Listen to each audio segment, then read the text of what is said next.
قبیلہ عرب کی ایک لڑکی ایک لڑکے پر عاشق ہو گئی۔ عشق کا بھوت دونوں کے سر پر تھا۔ مختصر یہ کہ دونوں نے بھاگ کر شادی کا فیصلہ کیا۔ لڑکی نے کہا کہ میرے پاس ایک تیز رفتار اونٹنی ہے، ہم رات کو ندی پار کر کے دوسرے شہر روانہ ہو جائیں گے۔ لڑکے نے بھی ہاں کر کے رضامندی کا اظہار کر دیا۔ رات کے پچھلے پہر دونوں وقت مقررہ پر ندی کنارے پہنچے۔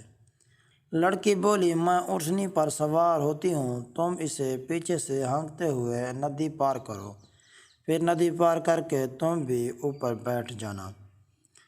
لڑکے نے بولا، مگر ایسا کیوں؟ میں بھی تمہارے ساتھ بیٹھ جاتا ہوں، ہانکنے کی کیا ضرورت ہے؟ اونٹنی چل تو رہی ہے۔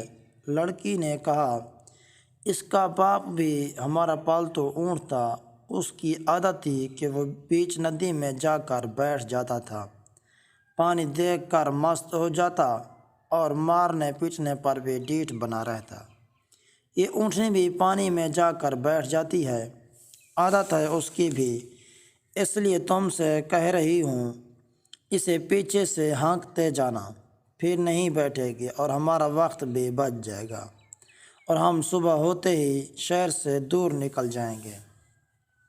لڑکے نے کچھ دیر لڑکی کے چہرے پر نظریں جمائی اور ایک ٹھنڈی لمبی سانس لی، جیسے کوئی پختہ ارادہ کر لیا ہو، اور بولا، ہم بھاگ کر شادی نہیں کریں گے، مقدر میں ہوا تو نکاح ہو جائے گا، ورنہ رب کی رضا، تم واپس اپنے گھر چلی جاؤ۔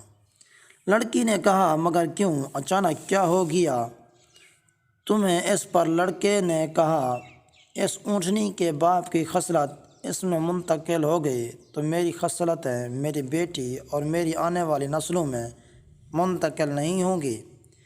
آج میں تمہارے ساتھ بھاگ کر شادی کر رہا ہوں اور کل میری بیٹی کسی اور کے ساتھ بھاگ جائے گی۔ یہ کہہ کر لڑکا واپس پلٹ گیا۔ برے وقت کی برائی سے ڈرنا چاہیے۔